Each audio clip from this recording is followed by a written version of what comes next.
Hello. In this episode of Leadership Development, I'm going to be focusing on personality profiling. Now, what does this mean? Have you ever wondered what you bring to your team? What are your strengths? What are your weaknesses?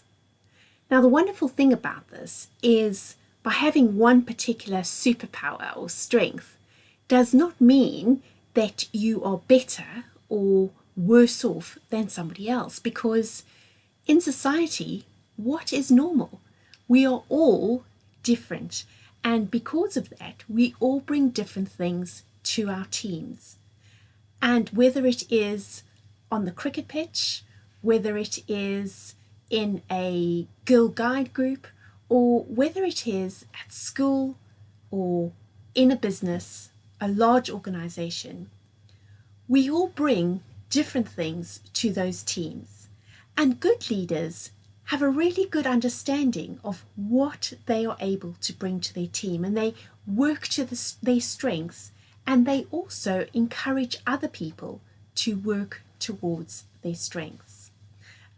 You wouldn't ask somebody who is a swimmer necessarily to be the champion tree climber, because you want the swimmer to be in the swimming pool and winning that race for you. So that's a simple analogy to think about it. So how can you work out what your strengths and your weaknesses are? Well, companies do this by various psychological tests, and there are many different types out there, including the Myers-Briggs and the enneagram. And the enneagram is nice and simple, nice and quick to do, so I want to show you how to do it.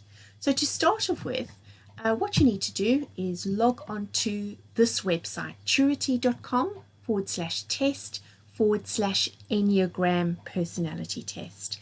And it's absolutely free. There's no reason for you to pay for anything.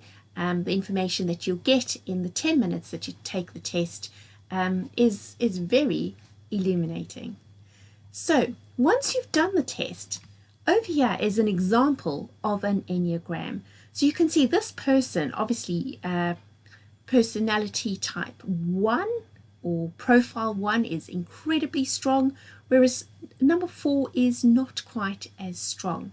Now, as you go through the website, if you go to the home page and you go towards the right hand side and you click on Learn, it explains what those different profiles mean, and it will also give you this page over here.